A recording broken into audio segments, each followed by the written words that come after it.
death, birth, Italian opera that is the movie Orca, which is our first movie that I decided I would pitch to the rest of you that this is a great film, and I love this film. And I watched this film not in 1977 because I would have been 6. I'm Seth Michael May, acting coach, by the way.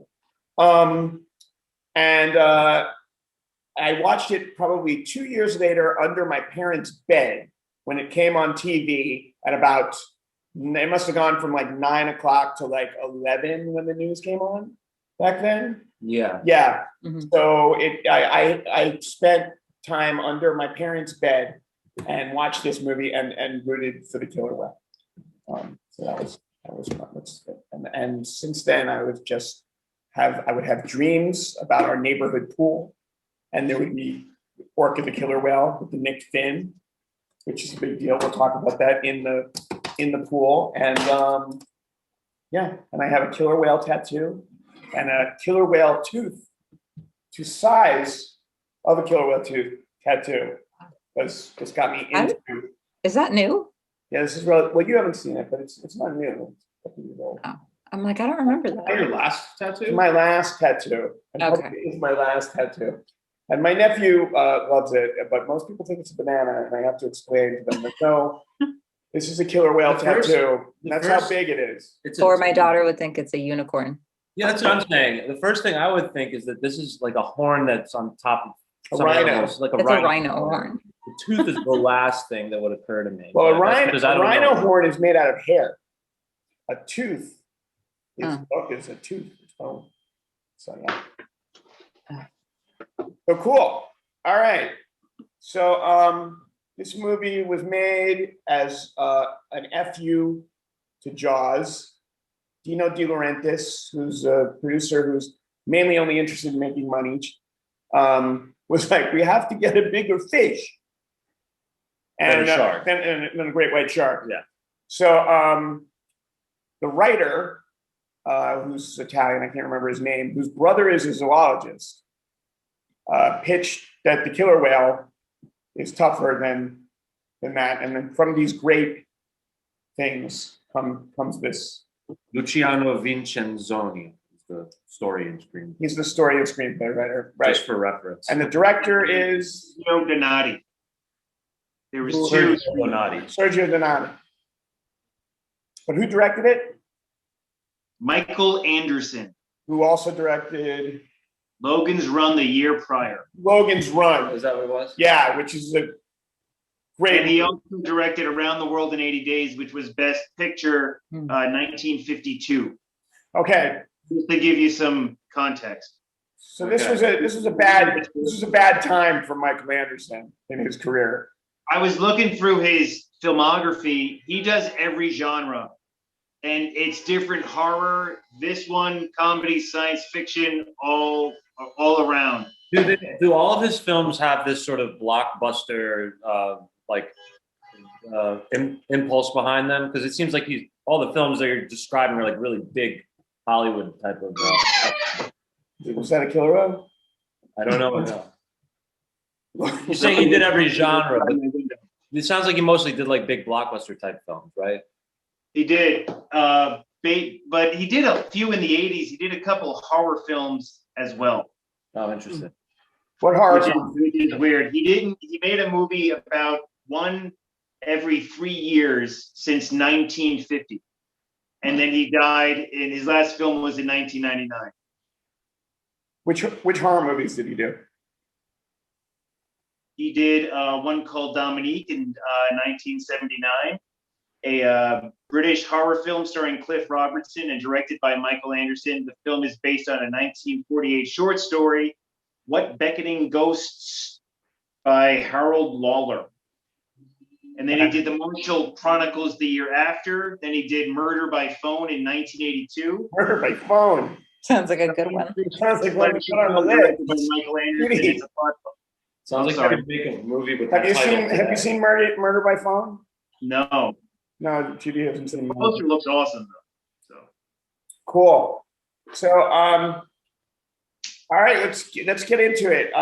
This movie is it's about a bunch of working class people who need to get some money. Now, if this movie is made today, it would be a huge amount of money, but nobody in this movie is rich.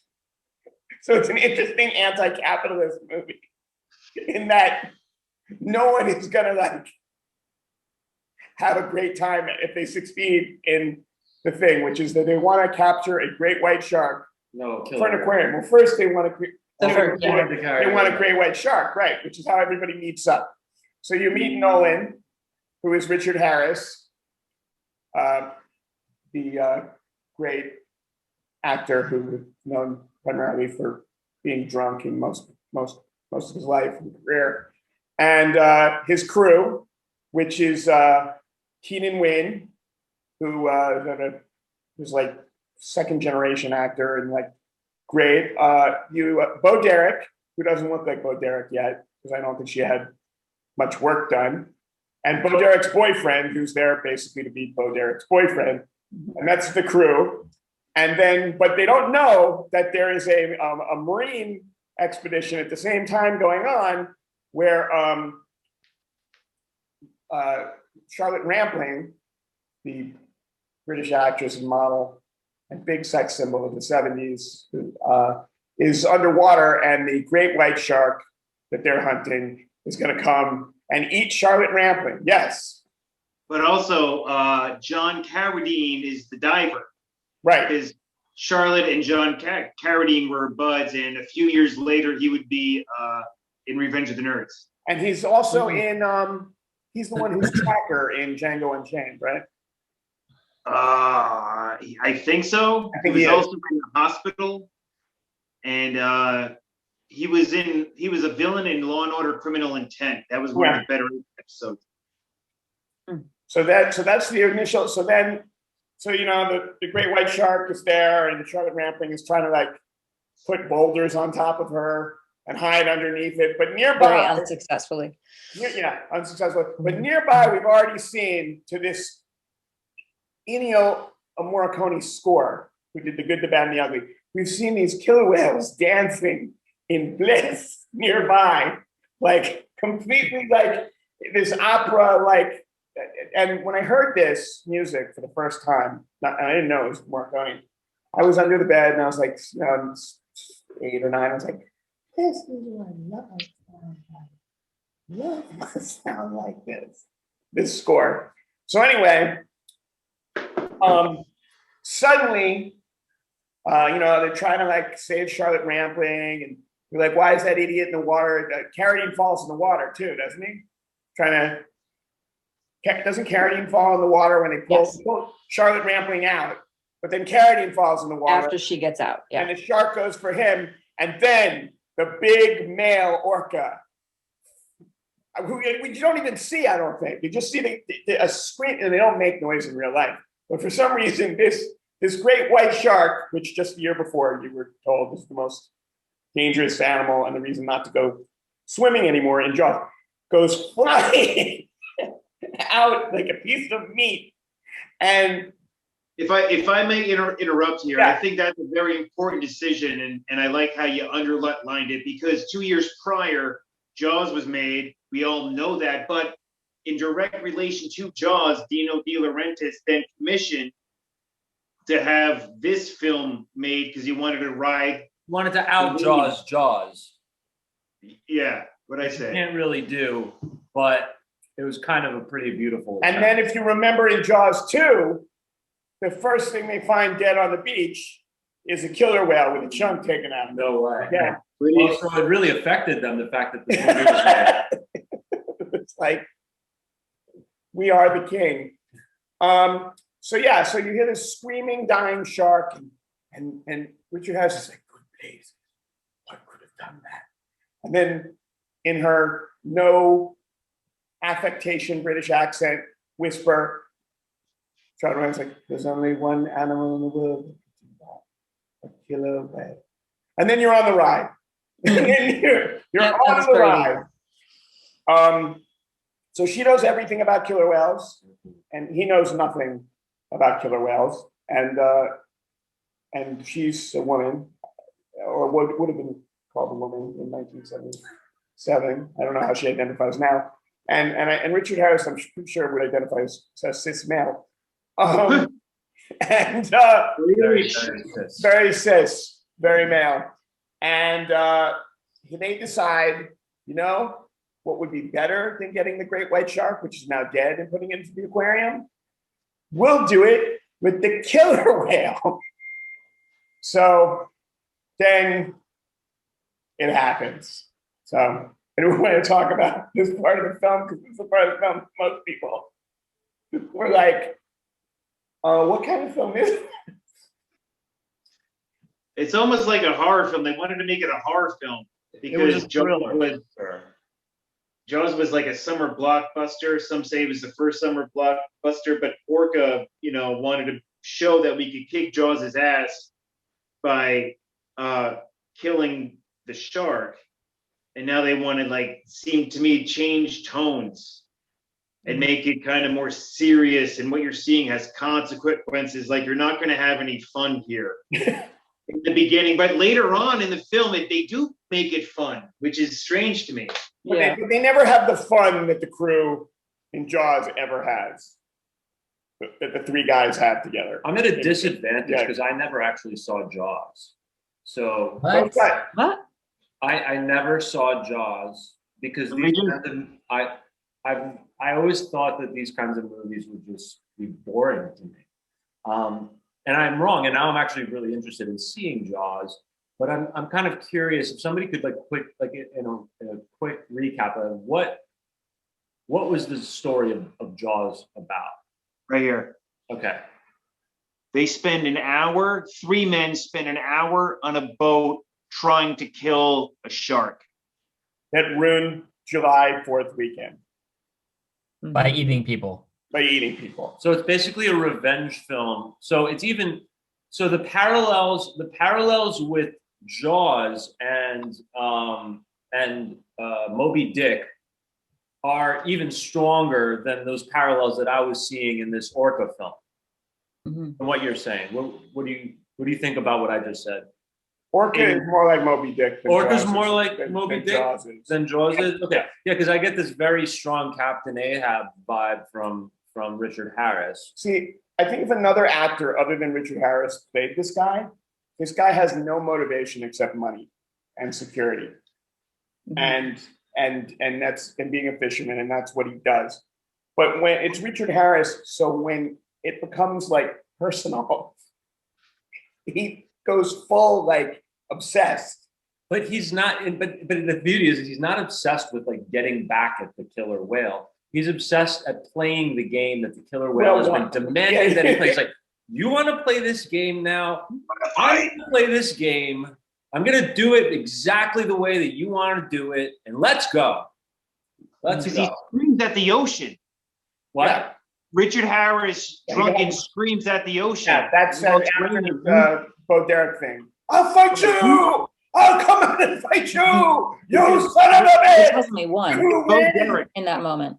After the Bo Derek moment, he yells out like, "You won! You win! You You win! win! I'll come!" Like as if he knows the whale's motive. You know. Also, the difference in the parallel between Jaws and Orca is the town. So the town in Jaws is like, it's not a problem. Open the beach. Just there's no shark. It's fine.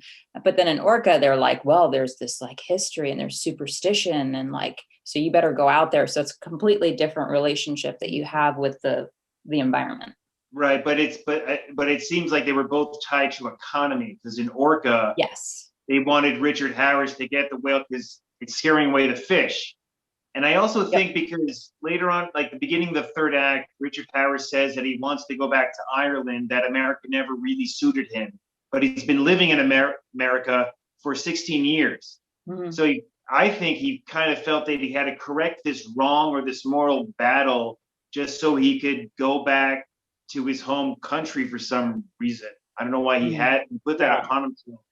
But that's what I saw. Let me just say, for the viewers at home who never saw Orca, the Bo Derek moment is when Orca started pounding the dude's river house and the floor started shaking and she slid down.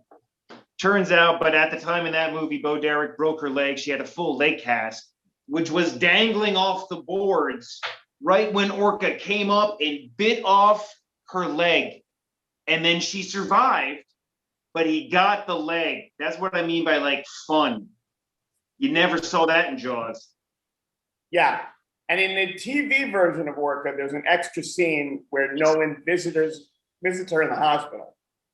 Really? Yeah. I would have seen that. In the movie cut, you can assume that she's just maimed. He says she's maimed. Yeah. This poor girl was maimed. But the reason all of this happens is because of the scene that I'll get back to, is that Nolan goes out to hunt the pod of killer whales, and he's kind of indiscriminate about what he wants. And which one? Which one. So he goes after the one that we'll call Orca, the big male, and he nicks his fin. So now we have a fin to look at and identify for the rest of the movie. And it pops up, and it'll pop up with the fin when it suits them to like film it with the fin, which is not a real killer whale. It's like a model. And then other times they'll show, footage of a real dolphin that's supposed to be an orca. It clearly is not going to have a nick in the fin because you can't do that. And the fin goes back and forth in the film from being male and female too. If you really watch the editing, it's and the water goes back from being green Canadian or Malta, where they shot it, water, and blue swimming pool water at Marineland, where they're captive killer whale. So he nicks the fin, and the orca screams out, and they all react to the horrible scream. And which was probably a pig screaming. That's usually what they go for.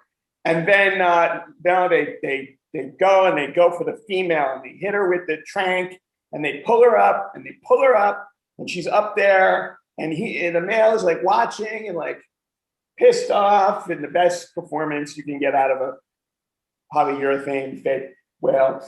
And if she's giving her best performance as a polyurethane fake whale, going back and forth like this. And do they determine that she's dying and they have to cut her down before the big moment happens, or it happens and then they decide to do it? Yeah, they wait to.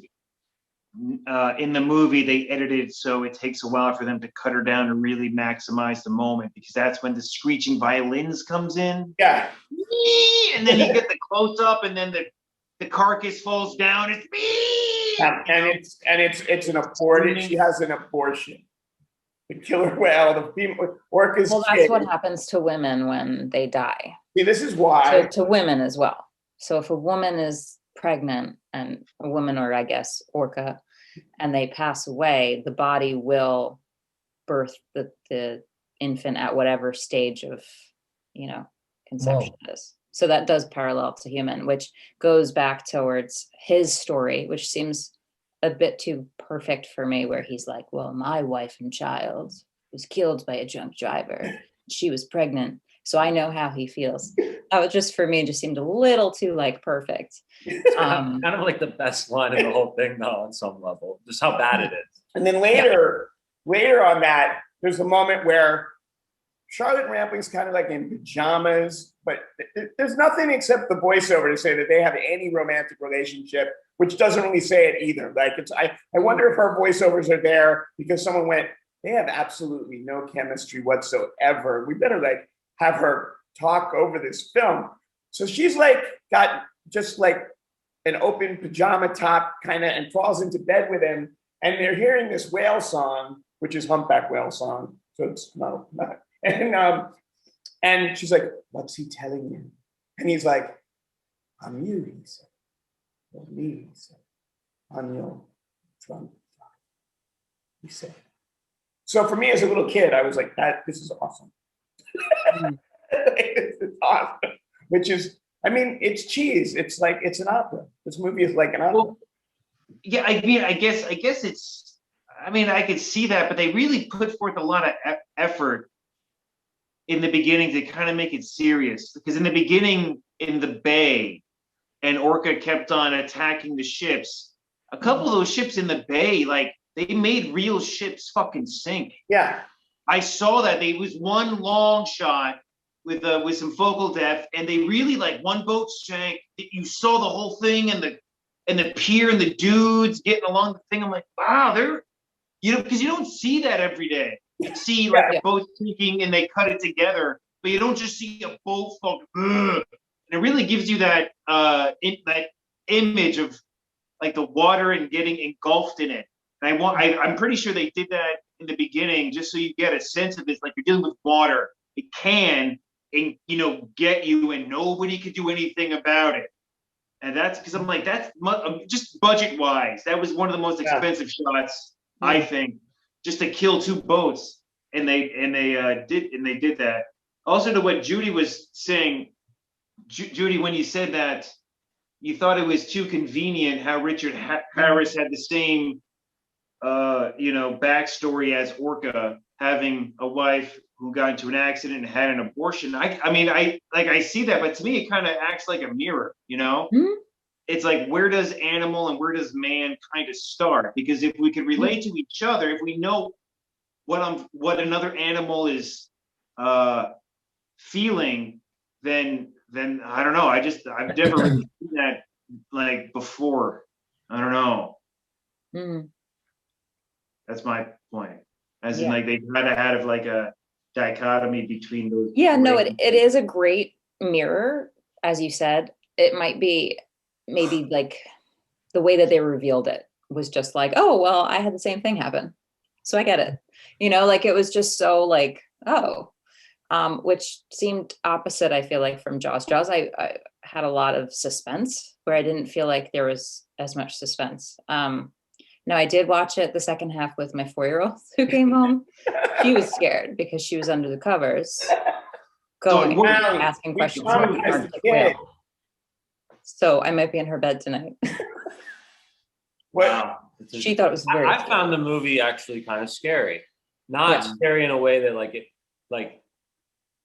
I had a hard time recovering from it, but I said more creepy, and that it might have scared me as a kid. The image, it's the incongruency of emotions, and the certain kinds of emotions layered on top of each other that really I found really weird and in a cool way. The way that they shoot the killer whale in one of the scenes, like celebrating after he's just fucked a bunch of shit up. And he's just like, the town's on fire. The town's on fire, and he's like doing these flips and stuff. And that image to me encapsulates the entire movie. Like if there's one thing about that film that's just seared into my mind, it's that one scene where he's celebrating in the water while the whole town is burning because of him, because he's such a vengeful, psychotic.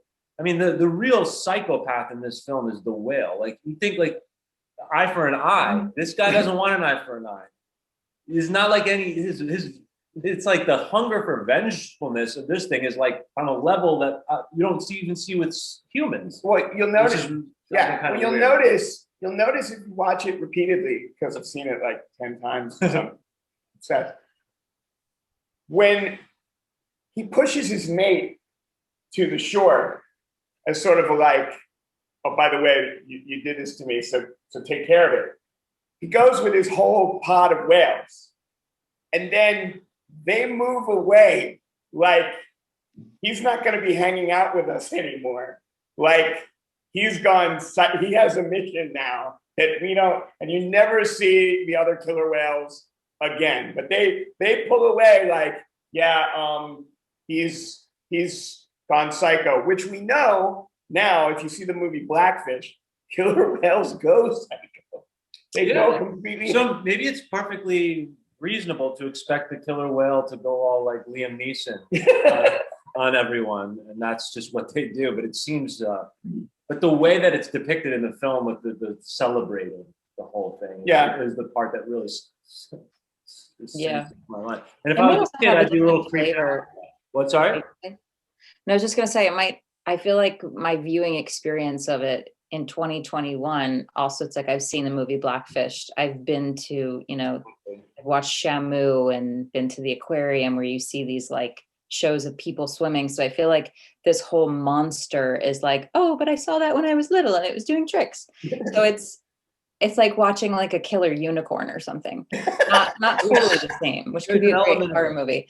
But it might have been different in 1977, not having gone to like SeaWorld with my parents. You know. That's a good point. Well, it's just the name for this whale is they call it a killer whale. And yet I remember having the Shamu stuffed animal. It was a killer whale. And we just, in our minds, we don't, wait a second. Oh, but they're cute. Yeah, but it's a killer whale. You have that problem with a lot of different kinds of animals. Like hippopotami are the #1 killers of people in mainland Africa. More than because hippos are super stupid. What's that? Well, killer whale. But a hippopotamus is so cute. The killer whale name actually comes from the fact that killer whales kill other whales and eat them. They don't like humans. Like for most of our history. Like humans. Yeah. And now with YouTube, if you go on and you Google orca or killer whale with the advent of drones, that you can watch killer whales hunt everything. Like it's a whole video porn violence with so I will say the way that he offs people is very realistic, and they didn't think that there were no attacks on people at that time by killer whales that anyone knew of, and the way that he does do them, killer whales do use those hunting techniques. I read somewhere that to this day there's still no absolute confirmed things about a killer whale in the wild. In the wild, right? In the wild, yeah. Killer whales, what? Killing humans? Yeah. But I think all in all, I mean, based on like the last few things we were talking about and how you view this film today versus how you might have seen it in the past, I think it's actually kind of aged remarkably well, considering all of the, like, you know, I mean, I think it works as an animal. It still works in a way as an animal rights film. Like, it sort of dovetails with the whole documentary movement that has been going on in recent years. So I don't know. I feel like anybody that saw the movie Big Blackfish and was moved by it, I think would be equally moved by this film on some level. Yeah, I think it sort of circled back because in 77, you might have not had SeaWorld, but then maybe in like the late 80s, early 90s, people would be like, oh, but they're fun. And now we know more. You know, I found it really interesting, Seth, you might be able to speak to when she was talking about like the brain capacity of the mammal. And so I thought that those parts were really interesting. And are those accurate? The way that they describe the brain and the emotion? Yeah. Okay. I mean, but she's talking about the PhD, like academic parts of the PhD. Yeah, I think most of that is accurate. I mean, she does say like, oh, trained in an aquarium, it's even a better friend than your dog. And we know that's not true anymore after Tillicum at SeaWorld.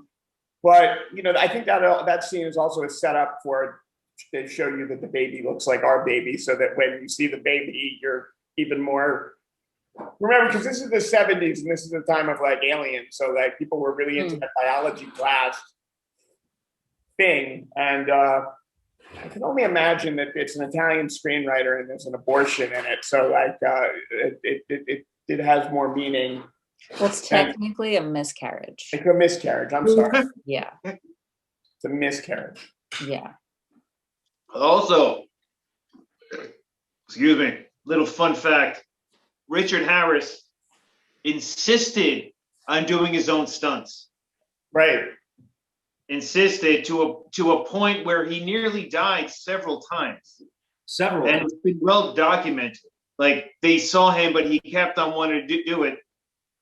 Then he retired from acting for 10 years. 10 years. After this film. So not only that, but the intensity of the relationships and adversity and I'm going to do better than you, or it's you or me, that attitude went to his acting. Because it's like, as Richard Harris would be concerned, if that movie killed him, I think Richard Harris would have been just fine with that.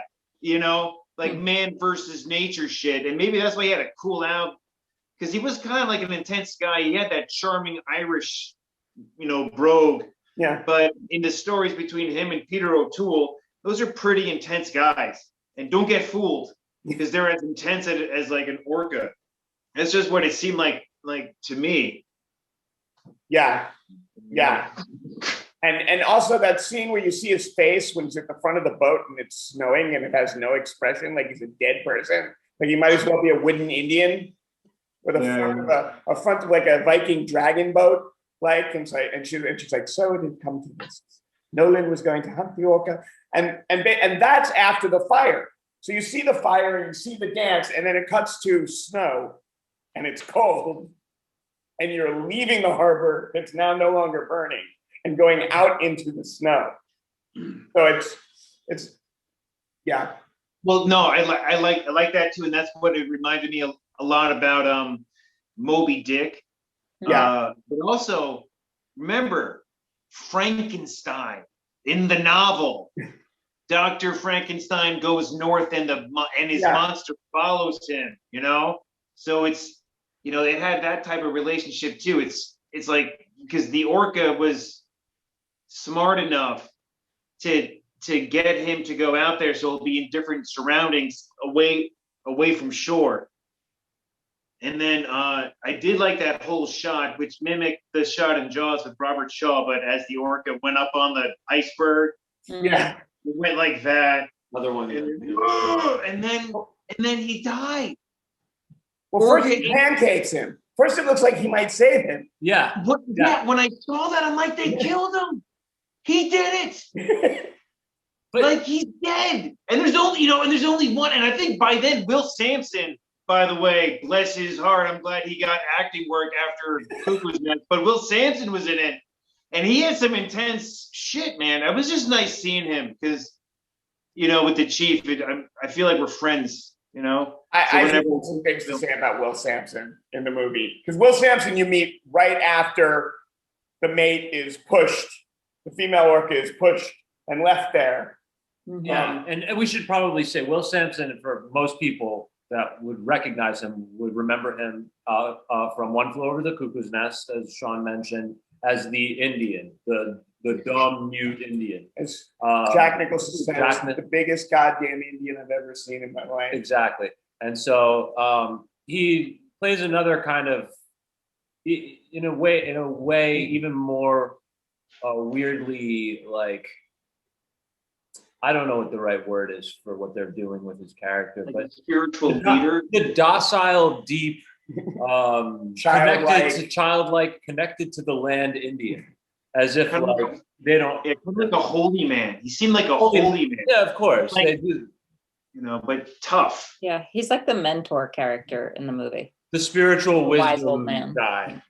Yeah, because the priest is useless. There's also the priest. Those are the two religious figures. That's true, yeah. And the priest says you can commit a sin against a blade of grass. And Richard Harris is like, oh, it's clear now what I did.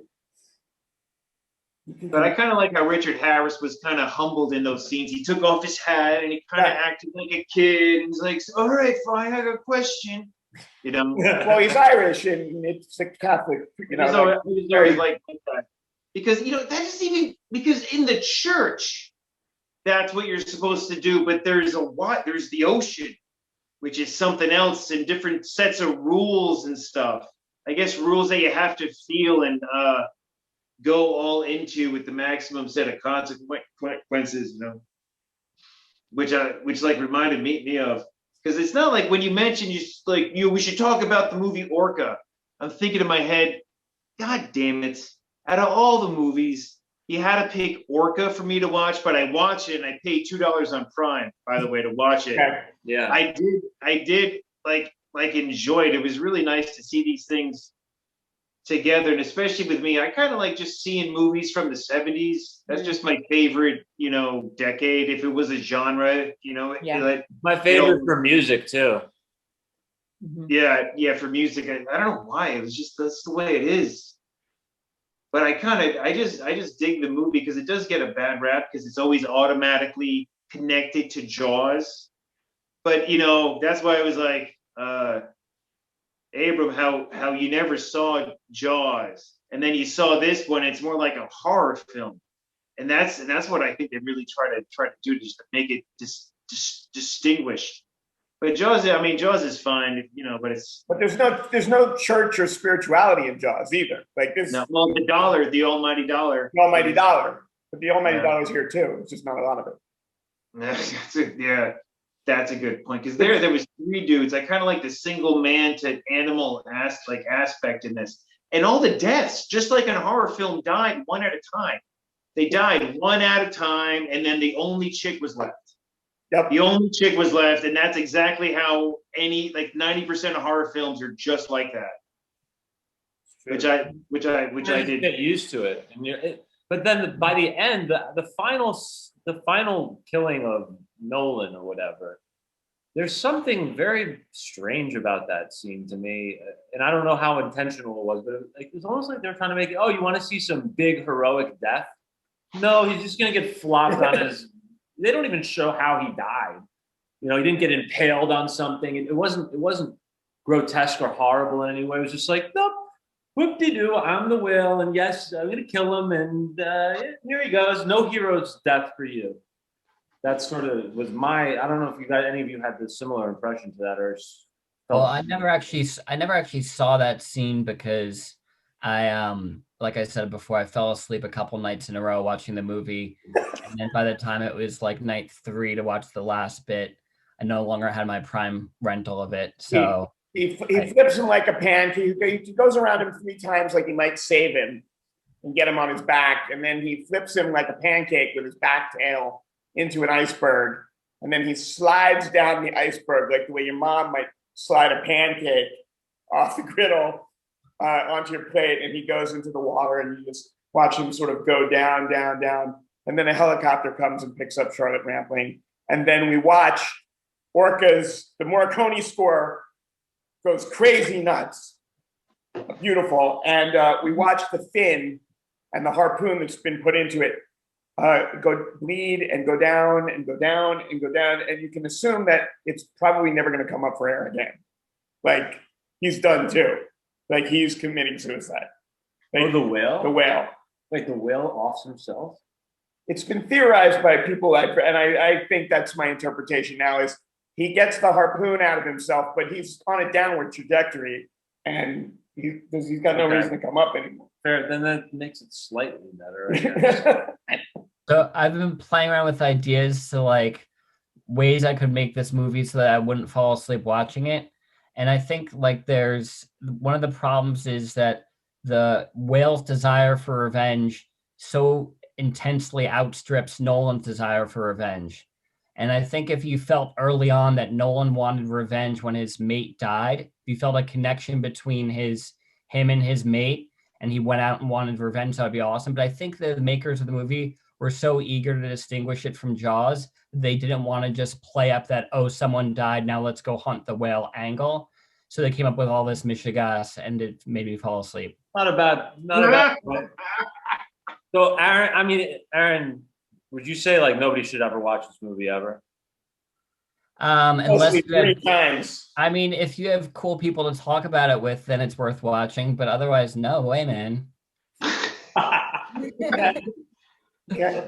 Okay, no, it's good that we have one strongly dissenting voice. And one person with 2 tattoos with killer whales on body. Exactly. So this Yeah, is I'm also always down to watch any type of like creature feature. As bad as the movie is, I will watch it. Like, the only one I couldn't get through was, I think, Deep Blue Sea, the third one. I don't know if I watched the second one, but I liked the first one. I think LL Cool J's in that one. I heard. But the third one was just so bad. But usually most creature features are at least, like, for me, worth a watch. There's a great performance by an actor in Orca. And actually, I wasn't thinking about it, but Isaac brought it up to me. There's an actor in this movie who is the dock master. Yeah, oh yeah. What's his name? He's got a very ordinary name. Very ordinary name. And he worked through the 70s. Scott Walker. Scott Walker. So Scott Walker is the guy who buries the mate for him. And he's like, Nolan, when are you going to take care of it? Nolan, and he never plays it like, yeah, he's that guy. Oh yeah. And he plays it like I'm doing it. It's my chance to act with Richard Harris, and I'm gonna play it like I'm a guy who really loves the fishermen in the community. I'm a union guy. I'm the head of the fishing union. He's playing the fishing. He's playing the union guy in the movie, but he's also playing the Film Actors Guild guy with Richard Harris, like under the subtext of their interaction. And it's like he's kind of like, I'm gonna hang with Richard. I'm gonna show all my boys back home that are struggling to get a good part that you can do this, and I can stand up to the best Richard Harris. He ain't intimidating me at all. Yeah. Well, there was one moment in that movie with that actor that I particularly took a notice to, and I don't know if it was in the acting or the writing of it, but it was right after that boat scene where the two boats sank and everybody comes out to watch. And then the next scene when he approaches Richard Harris, he's like, well, we made it a priority to fix your boat. I was like, what? It was like, that's all you have to say? Not like, dude, you screwed us over. They want him out of there. They gave, that's what fixed up your boat. Like, that's how it works here. Leave, man. Like, get out of here. Leave. We told you. Abram, what you were saying, I saw that too. I saw that bearded actor who played Al Swain Walker really kind of intimidate Richard Harris. He was just like, he was being nice and American about it. He was like, yeah, but if you don't do what I say, I'm gonna come at nighttime, and you're not gonna like that, And it was like another different type of battle, because he had 3 scenes, I think. Yeah. At least three scenes, and every scene I'm like, shit, because Richard Harris was scared of him. Yeah. Like Richard Harris had to take this guy seriously. He's like your landlord. He plays it like that's his landlord. Like, that's how I relate to my landlord. That was probably I wouldn't be surprised if that was the hardest. That was the hardest part of this whole film for Richard Harris, was dealing with that guy. Yeah.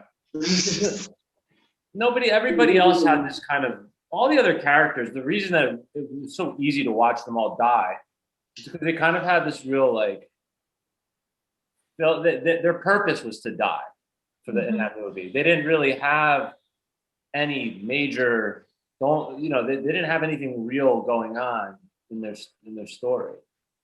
Yeah. It's like having enough bullets in the gun to keep the, exactly. Even going on. He's I had a question. An interesting actor. He also has one of the greatest other parts in the 70s. In the Muppet movie, he's the guy who's the frog killer. He's the guy who, if you see the Muppet movie, they're like, get all these like bounty hunters, and they're like, can't hit any targets. And the Boss Hopper's like, I got someone. It's this guy, this weird looking guy, and it's him. And he's like, tell him what you do. And he shoots a trident into Kermit. Kermit, like, billboard, and he goes, kill frogs. That's the same guy, Yeah. Scott Walker. Scott Walker. It's amazing. 2 years I later. remember that movie, and that was a scary villain, I thought. It was like, he was intense. He was in High Plains Drifter with Clint Eastwood. That guy worked a lot and was probably, like, had some technique. Like, when he says to you, like, now the fish are disappearing. Oh, and a kid saw a fin with a nick in it, just hanging there, just waiting. Like, he's just like, you can kind of think that, like, I guess he went off and like worked on that, or maybe did an improvisation. They're like, could you come up and complain to me about the whale? And then you come up and complain to me about the whale. Okay, I'm ready. I'm going to go see Richard now. Like, at least in his head, it looks like it's a really good performance. Yeah. I dug it. I couldn't tell you what Charlotte Rampling is doing, except being Charlotte Rampling, because I don't understand her relationship with Richard Harris at all. Maybe that's what made me so comfortable, is I grew up in a house where my mom and dad had a relationship. It was like that.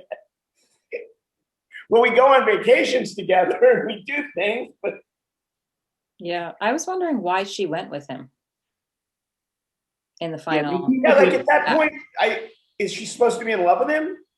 Like, like, trying you to know say that you're probably gonna die, I don't know. I don't know where he went, and a lot of people went. The only thing I can think of that would make that whole thing plausible is that, like, she wants to be the heroine, and she feels like this guy's like in like way over his head, and also he's dealt with enough tragedy at this point that she can have sympathy for it. But that to me is still not doesn't really satisfy me enough for that thing. She says, like, if this was a friend of yours and he had a bad idea or something to that effect, you tried to protect him from it, wouldn't you? Yeah. So maybe that's becoming her. But she outright says in a voiceover that I'm sure they wrote later to fix it, she doesn't really know why she's going out with Nolan. I remember that. Yeah. It was the long shot of like the sea on the ocean in the cabin. She's on the bed. Yeah. But if you think about it, it's sort of realistic. Like, how often do we go and do stupid things and we can't really justify them? And the reasons that we come up with are just really dumb. Like, we just go on dumb adventures that are dangerous and stupid. People do that all the time. I don't as a woman. I don't know if this is a man-woman thing, because men are known for, like, you know, eating food. Like, I'm just thinking of like my children and like younger boys, like they do more dangerous things where girls more sit around and we talk about our feelings, you know, stereotyping. But what are you trying to say, Judy? What? Men are more like out for adventure, typically, not everyone. Men are bigger risk takers by nature. And the way that they portray her in the movie, she's a very calculated risk taker. Right? She's adventurous because she's swimming in the water near Great White, but not stupid. She's definitely not stupid and like, oh, I'll just go, you know? So I think that's why part of it doesn't feel like quite authentic of a decision. That's a good point, because it's like she doesn't know why she went. I think it would have been better. Here's my suggestion for the movie. If there was a voiceover with her or a scene where she's saying, this is crazy, we're in over our head, we got to go back or something, as a voice of just trying to talk Richard Harris back, because I'm thinking the only real reason she would go on there, I think, is to try to talk Richard Harris out of it, so she could save both their lives, Orca's and his, you know, because other than that, one of them's going to die. So that's why I thought she got on there. And then she does that when she takes the dynamite. Right? He's trying to throw the dynamite, I guess, to the orca. Yeah. But maybe if there was a moment, if I'm gonna like go in and write a scene or something where she joins the guy who played Samson, the Indian guy, and goes in and they try to like turn the ship around or something. Something to give her a purpose there. Their way, You know what you can do is you can have them do that, and then you can have the killer whale break the rudder. So they're fucked anyway. So now hold on, if we're gonna go. So Judy. So Charlotte Rampling takes the boat back. Then Richard Harris goes to her and he yells, "What are you doing? We're not done yet." You know, gets her out of the way, turns it back, and then by then the whale's on the thing. Yeah, you could have added a moment there if you gave Charlotte Rampling's character more of an arc. But they really didn't. She was just there, just to witness their death. Because Charlotte Rampling has played women like that, like in what's the Paul Newman movie where she betrays him, where she's on his side. With Paul Newman, who's the lawyer who chases ambulances. Oh, the Verdict? The manuscript. Oh, I know that movie. It's like. Well, Charlotte Rampling is like his girlfriend, and she betrays him, and she comes into the bar to say something to him, and he just smacks her across the face. And Charlotte Rampling plays it like, I deserve that. The Verdict. It's a verdict. Oh. It's kind of like Charlotte Rampling's there's a documentary about her. She's a very interesting woman. Like, she's very, like, she likes to explore emotions and sexuality and various levels of nudity and reveal. She's in a movie where she's in love with a chimpanzee. Like, it's a sexual relationship with it's a French film. Of course it is. And it all works out in the end. The husband is like, you can have an affair with a chimpanzee. We can all go, you know? So Charlotte Rampling. What lengths people will go for science. Yeah. But I don't know. I find it fascinating how little chemistry she and Richard Harris have for each other, and the fact that she's so English and a woman, and he's so Irish and a man like that. I think the only reason it didn't work, there's only one reason or one way that it could have worked.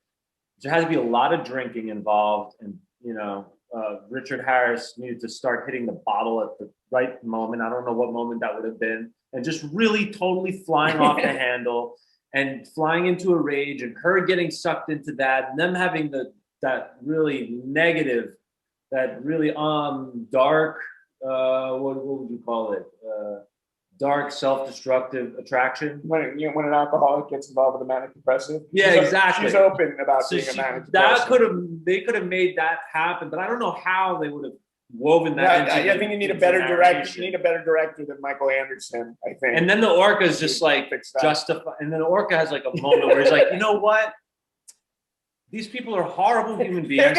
They're gonna kill them now. Now's the time. Orca's so smart. He scans and they're gonna kill each other. They're gonna kill each other anyway. And the audience has had enough of them. So now is my time to go in and do the deeds. Yeah. Maybe. I don't know.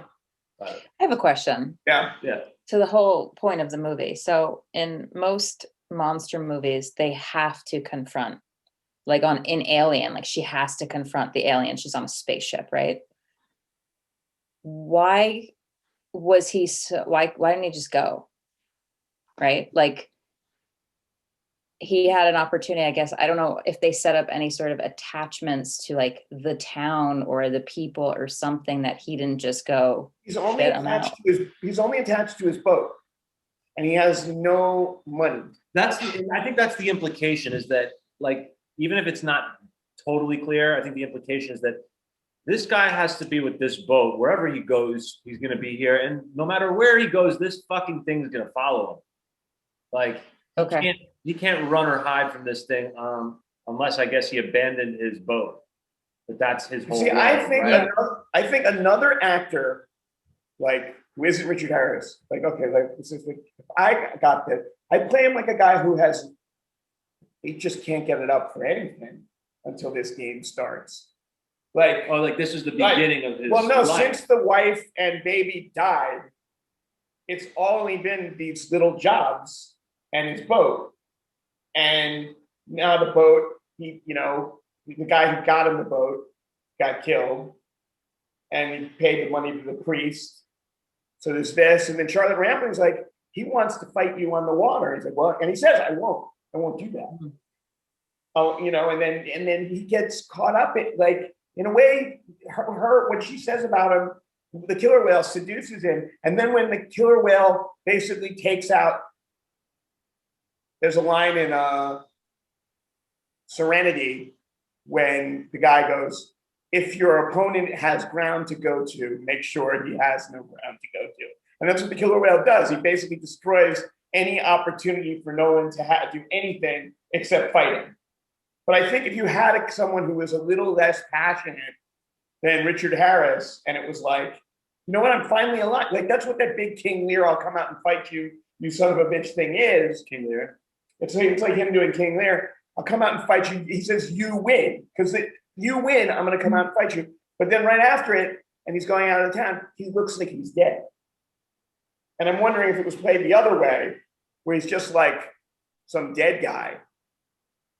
And then when he starts putting it together psychologically, what's going on, he gets his cojones back. It could be played that way. I did Richard Harris, I don't think it didn't. I see that. In the script. You know what I also liked about it? Not, try to get a little more superficial here. Mm-hmm. I liked his hair. Yeah. He has great hair, and he has. I like how he was bald, and yet he still grew his shit out. And I forgot how men used to do that. Now it's like, oh, you're bald, you gotta shave it all off, hide the fat. But I guess back in the 70s, even if you were bald, you still fucking grew out what you had, and you had a little blind spot, kind of like his head was exploding a little bit. But I kind of dug that. The whole costume design and makeup design is great. The way everyone looks and dresses is great. like a like a I real, did like that. Also, you know, because it was written and produced by Italians. right. And So shot I'm in just Malta. wondering about the whole Italian drama that would happen behind the scenes about this and that and blah blah blah. I wonder if there were like, I was surprised there weren't boobs in it, because it was like this whole Italian thing. Yeah. I don't know. He was friends with John Derek. That's why she's in the movie. Yeah, John Derek. I'm not a big fan, but Um, yeah, that was just kind of kind of weird.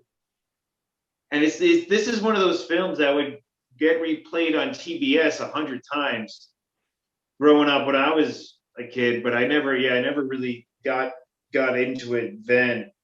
Excuse me, but I did was surprised that I got double its budget, because the budget was $6 million, but the return was. well, but we don't know. We don't know what the budget was. They said between 6 million and 17 million. That's quite a range. Well, I just assumed that was in counting inflation. They just didn't inflate the numbers for the. That's bad bad accounting. It's DeLaurentis was known to have different books. So Italian, what? I'm not just saying Italians.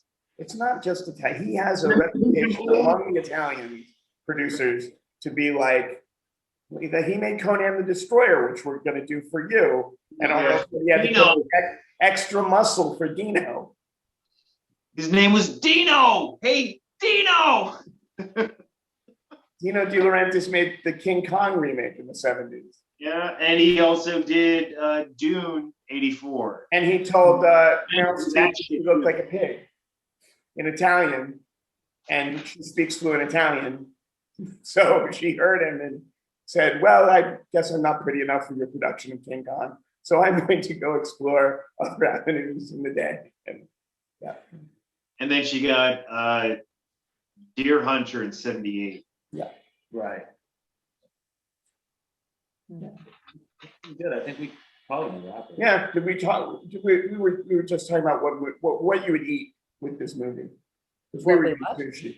What would you eat and drink with this movie if you were watching it with someone? Popcorn, Diet root beer. Okay. Whale fetus. A whale fetus. It's hard to get, man. It's hard to get. Oh. I'm just trying to. I know a guy. I would go for sushi, I think, and I would get for the blubber on the whale, I would get, that, what is that steak called in Japanese? Wagyu. Wagyu. I get a piece of Wagyu, some salmon and tuna, sushi, and I would get an Italian wine that's very red for blood because it's an Italian movie, and then for Richard Harris, maybe some dark beer, or just some weird Irish pastry thing. Because I don't really drink. I did have goldfish. You can eat goldfish. Like I actually, my 11-month-old was watching with me, and we had a cup of goldfish, the multicolored ones. Oh my God. Like I actually ate goldfish crackers, not real goldfish. Come on. I was thinking, because at Nobu you can order a baby octopus and they'll put it in a shot of sake and you can feel like going around. Doesn't that like kill people? No, that's blowfish. Octopus is just you're eating something smarter than you. It's like going between your teeth.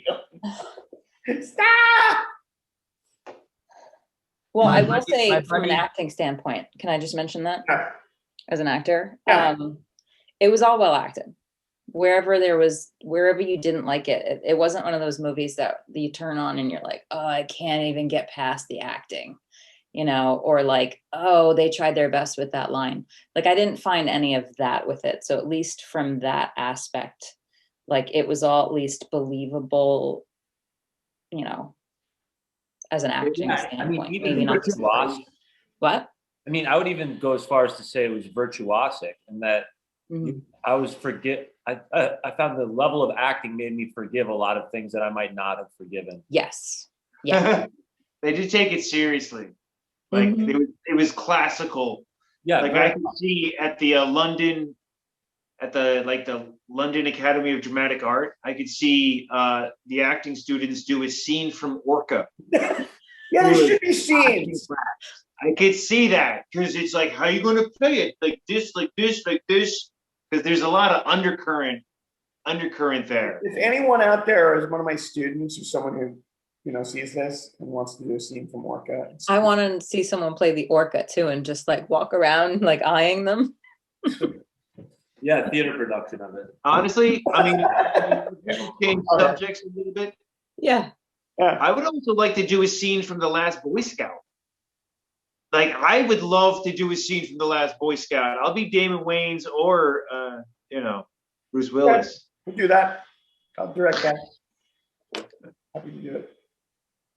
Yeah. More acting. So I think we're done, unless anyone has a favorite part or a part they really hate or part they would have changed or something. Or The first 40 minutes. What, the first 40 minutes you loved? No, You would change the first 40 minutes? probably just drop them. Other than killing the mate. So you just start at killing the maid. Basically, kill the mate, go to sea. She work for Hollywood. Very Yeah, expedient. he's not wrong from a technical standpoint. He's absolutely right about that. I think the score is the thing I love the most about this movie. I think it's the score. But I like what Aaron says. So yeah, they go to sea, but when he goes to sea, Charlotte Rambling and John Carradine and the chief, they're already on board. You know, so they're going to sea, so you could have the whole movie and talk about all like the things between like, the characters stuff too. It wouldn't be like that long of a movie, but you know, it would have been tighter to be a sea. It would have been instead of being like some kind of crazy weird opera, it would have been like a nice sea shanty, you know. That's a good point. No, you're right. Movie on the ocean. It's like, because you bring God in there, there's just so many elements. Yeah. But I like Aaron's idea that, you know, if you're gonna do it, do it. Jesus. Yeah. It would also add suspense to it. I mean, half the time they're on land, so you're not worried because they're on land. Yeah. Like you know how dangerous they're in the water, but they're on land. And then they could run into another ship on the way up there, and they could exchange conversations with the other ship. Like, what are you guys doing up here? We're on a vendetta against the killer whale. What are you doing? That happens in Moby Dick. They meet the captain with one arm. Yeah. In Moby Dick, you never really saw Ahab die. Right. So they meet the other captain. He has one arm. And right, he's not going after Moby Dick anymore. Yeah. And Ahab's like, you saw him? Where was he? Goodbye. Like, we're not celebrating our wounds here. Yeah. Anyway. No, but I saw that because, you know, that's what it makes it like Moby Dick, because you never saw Ahab die. Like the sea just kind of swallowed him up and they became one. You know, it's like his soul finally became one with the ocean. And that's what makes it like operatic. It's like it's so heavy. You know, at least Jaws was fun. Maybe that's what saved Jaws. Because, you know, if you really get in the muck, it's like, what am I watching here? But Moby Dick was not a successful film when it made it into a film. Yeah. I was surprised how much I liked it. But I can't see anybody but Richard Harris being in there. Maybe Robert Shaw. Like, how about that? If you just put Robert Shaw for Richard Harris, would it be a sequel to Jaws? Or do you think there would be enough differences between the movies? I like the differences between the movies. I think one is a shark movie and one is a orca movie. One is about a brainless killing machine and, you know, a way to make money in the summer, and the other was in the winter. And it's about the money comes in from eating and food and, you know, fishing. But, you know, no, you have a good point, because I remember in Liam Neeson's The Gray, it was them versus the wolves. But that's different than in Lee Tamahori's The Edge, written by David Mamet back in '96. And it was Alec Baldwin and Anthony Hopkins versus a bear. The bear movie. Yeah, the Yeah. bear movie. This is written So by you can Yeah, see you the ever seen the bear movie? No. Oh, he's never seen the bear movie. The No, David- it's on my list. David Mamet's have you probably guys my favorite seen? Have you guys seen screenwriter. The Edge? I think a I long think time I ago. have. I liked it. Anthony Hopkins with back problems being chased around by Bart the bear. With Alec Baldwin. We hunt him with blood, and he goes like this, and his thumb's cut. Remember, we hunt him with blood. But one But man it's can do, different another than man the can do. All right. because the animals are different. Yeah, it's about the animal. Yeah, About casting. yeah. You know. Now, if you're going to compare Ben and Willard, the rat movie. Oh, but I see that. We get him with blood. Oh, that shit was so good. God damn, man. Do you have a favorite animal attack movie? Is that your favorite animal when animals attack movie? Oh, I mean, I would have to say yes. Is that what it is called? The Grays is yours.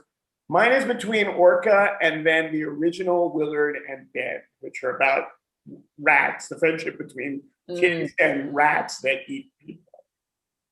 I don't know. Would the Blob be in that category too? No. Aliens different. Alien. Aliens are different. Yep. You got it. I understand. Yeah. I mean, I do like the Edge. It just like pops to mind because that was cool because they had to strategize. They had to beat nature, but in the Gray it was different because I guess against the wolves in the Gray they had to dig deeper than the wolves to really, we'll see this. It seems like an obscure genre, but if you think about it, it's probably like the earliest campfire story. Oh, yeah. Got people attention back in the day. Like we find the wild animals in where we made it. You should have seen how close it was. I got one of my toes bit off. No, that's cool. It's like stay around the campfire or it's gonna get you. Yeah. There's a movie called Alligator that I love. It's an alligator in the sewers movie. There's a few alligator movies. This is the one with Toby Hooper's first movie was Alligator Hotel, which I saw, which Quentin Tarantino ripped off. I gotta say. You guys never saw that? I used to get 50-cent DVDs at the supermarket. Did you ever see those bins? The DVDs? Yes. I would buy the shit out of those. I had a lot. There used to be nuggets of gold in those bins. Some of them are like car movies from the 30s are pretty creepy. That's in one of those bins that I discovered the next podcast that we're going to do a movie about is the Tenant, the Roman Polanski film. Yeah, I saw in a bin somewhere. a bunch of the Tenant.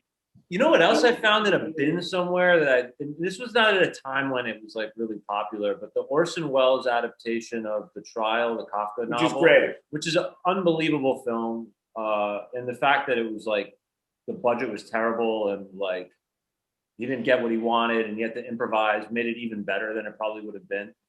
There's a good part for you in there, Judy. Those films are great when There's this woman and she has webbed fingers. I love Orson Welles' lover, who's also hitting on the guy who's accused, and she's like playing with his face, and she has webbed fingers. Like she's beyond sensual, and she has webbed fingers. It's just It's funny because I'm reading Kafka's short stories now, the one thing about they're the best, the greatest short stories ever written. Because they're like really short ones and longer ones, but still short. You know what I mean? So Kafka thought he was writing comedies. He was. Those were comedies to him. His neighbors would complain about Franz in the other room laughing his ass off writing his stories. He would wake up his neighbors. He would be laughing so much. So to him, like it's and you could kind of see that. Which I kind of like that too. It's like there is hope, just not for us. That's a Kafka joke. A little bit like the Joker, right? like what? Like the Joker, seeing tragedy as comedy. Yeah, it's definitely somewhat of Kafkaesque film. Yeah, I just don't know how to tie it back to Orca, but I did have that Orson Welles box set in my younger years, and I saw the trial and had the trial of Mr. Arkadin, and a couple other ones. I even went to the Metrograph to see The Other Side of the Wind, which was his last film, still incomplete. And I saw it, and for whatever reason, I just like his stuff. And he would say that he started at the top and worked his way down to the bottom. That's what he did. But all his stuff was just really kind of cool, because I guess he had to like put it all together, and knowing he had to put it all together changes the story. So like I guess if it's not a direct adaptation, that's fine, because it's his own thing. Yeah. And he did that sort of stuff too. Orson Welles weighed about as much as a small killer whale. He was really fat. And he gained the weight in like 5 years. He was thin, 5 years, fat. He liked speed a lot. It was just so funny, because in like between 1947 he was thin. He did The Lady from Shanghai. Then in 1958 he was Touch of Evil. So it's like, like complete fucking thing. Yeah. When Orson Welles attacks. Orson Welles. Orson Welles. Name. Yo, I'm Orson Welles. Orson Welles. That's My new rapper name. So Aaron, do you have a favorite When Animals Attack movies? Not on the top of my head, no. Okay. Judy? I don't know, the two that come to mind that I wouldn't quite put in like a amazing film category, but enjoyable viewing experience would be Deep Blue Sea, because I like any shark movie. And then there's always like The Lake Placid, which is like a terrible movie. Oh, yeah. Somehow enjoyable. Oh, and Anaconda. Oh, Anaconda. Oh, I love Anaconda. And even Snakes on a Plane, because Samuel L. Nobody Jackson, like fighting snakes, is enjoyable too. Yes, Sean. Leviathan. Leviathan. It's a monster. Leviathan. You guys never seen Leviathan? George P. Cosmatos. The guy, the movie, he directed Tombstone. Yeah, but what animal is Leviathan? What animal is it? Leviathan. I saw that. I saw it when I was a kid. It fucked me up. I re-saw it as an adult. It's still good. Peter Weller.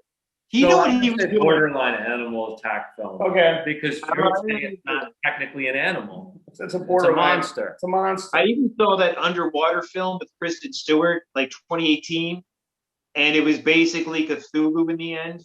She meets some monsters, and she gets through there, and then she meets Cthulhu. I mean, wait a minute. Come on. Cthulhu is not an animal. I gotta stop it. I gotta stop this for a second. Nobody's mentioned the birds. The birds. That's like the birds. The original. Yeah. The original birds. I mean, it's a good point. And what about arachnophobia? I don't like I know. I like Kingdom of the Spiders, though. To me, that's Spiders. Frank Marshall. What about are there any other insect movies? Because I hate insects. There was a movie with giant rats that I remember. Oh yeah, Kingdom of the Gods. Kingdom of the Spiders. William Shatner. Or Food of the Gods. It's called Food of the Gods. That's giant rats. Yeah. Giant What else has giant rats is The Princess Bride. Yes. That was my first exposure to giant rats. Oh yeah. Giant rats. The Princess Bride? The rodents of unusual size. I'll have to refresh your memory, Sean. I'll send you a clip of it. You'll totally remember it and be like, how could I have forgotten that? Yeah. They get attacked by, they end up torching them. I'll find you. There's some ant movies. There's some scary ant movies. Ant movies, yeah, I'm sure. There's some scary ant movies. Nobody would ever dare make like a cockroach movie though, because there's just too many urban people. No, there's a great, which one has the great chapter movie? Is it Creep Show? It has the guy vomiting up the cockroaches at the end? Yeah, but that's not the whole the first Creep Show. Yeah, it was not an entire movie all about cockroaches and humans. I would love a movie all about cockroaches and humans. No, Mimic. Mimic is all about. Yeah, I was gonna say there is one. I don't know. Is it a cockroach or? Well, they mutate into walking Yeah. giant aliens. I don't know if it's a cockroach specifically. Why a cockroach? They should do bed bug one. Bed bugs. I don't want to be in that one though. Bed bugs are more isolated. Cockroaches are just like a really nasty, unhealthy vermin to have in your household. And I think like we have a natural repulsion to cockroaches because they do bring all kinds of health problems that other like vermin don't necessarily bring. I just thought of a great game I don't know, but to end this.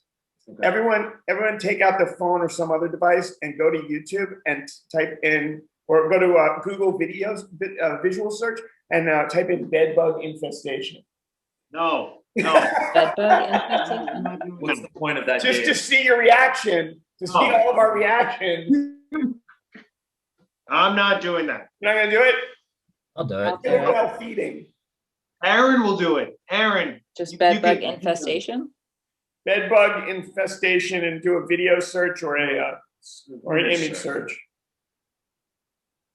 What about Naked Lunch with the bugs? They got bugs in Naked Lunch, 91 Cronenberg. Pretty gross. I mean, it looks like kind of like it looks like mold. Their poop looks like mold. Here's the images. Oh! Get out of here! Ain't doing it, no. No bueno. Jesus. I I'm saw a little surprised. bit. I would not have expected that Sean would be the most squeamish of us. I know an exterminator. I know an exterminator. Used to be one of my clients. Used to tell me stories. acting. Yeah, Oh wow. and his voice was damaged by all the chemicals. Yeah. And he said literally they would spray the radiator, and the radiator would bleed because of the blood, human blood inside being fed on by the bed bugs. They pop. And he's like, "See that? That's your blood." Look at his face. Kidding me, bro? That is so creepy. All right. All right. On that note, we hit 90 minutes. That's pretty good. All I can say is good night, sleep tight, don't let your bed bugs bite. And join us again to watch Roman Polanski's The Tenant. And then Conan the Destroyer after that. And then we'll figure out what else. Yeah. Cool. And then Aaron and Judy can throw some in. movies into the mix. This was fun. We got something done. All right. Guys. Okay. Bye. Good night, everybody. Shavua Tov. Yeah.